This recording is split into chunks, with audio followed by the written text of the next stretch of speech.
சில நாட்களுக்கு முன்னாடி பாடகர் குழுவில் இருந்த பிள்ளைகள் திருப்பலி சமயத்துல பாடல் எடுத்துட்டாங்க. ஆஷ் வெனஸ்டேக்காக பாடல் சூஸ் பண்ணி என்று காட்டினாங்க. அதுல முதல் பாட்டு என்ன தெரியுமா?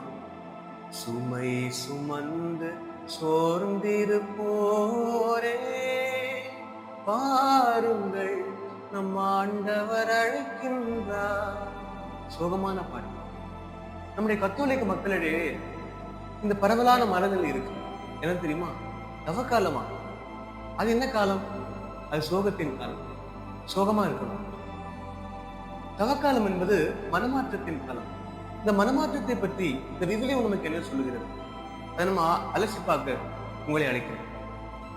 ஊதாரி மைந்தன் உண்மையில அந்த தந்தையை தேடி மகன் வர்றான். பாவம் எல்லாம் செஞ்சுட்டு மன மாறி தந்தையை தேடி வர்றான். அப்போ தந்தை என்ன செய்யறாரு? மிகுந்த மகிழ்ச்சி கொண்டவராய் அந்த மகனை வரவேற்று அவனுடைய கரங்களுக்கு மோதிரமிட்டு அவனை கட்டி தழுவி நல்ல ஒரு பெரிய விருந்து வைத்தார். அதாவது மனம் மாறிய பிறகு மகிழ்ச்சி உண்டாது. அது போலவே நம்ம ஆண்டவர் இயேசு கிறிஸ்து சொல்றாரு, மனம் மாற தேவையில்லாத 99 நேர்மையானவர்களை விட மனம் மாறிய ஒரு பாவியை குறித்து விண்ணகத்தில் மிகுதியான மகிழ்ச்சி உண்டாகும். ஆம் நண்பர்களே, மனம் மாறுவதற்கு முன்னாடி கவலை இருக்கணும், துக்கம் இருக்கணும். தவம் இருந்து ஆண்டவர்கிட்ட வேண்டும், ஆண்டவரே நான் பாவி, ஆண்டவரே என்னை மன்னியும் என்று வேண்டும். ஆனா தவக்காலம் என்பது மகிழ்ச்சியின் காலம். மனம் மாற்றத்திற்கு பிறகு மகிழ்ச்சி உண்டாகணும்.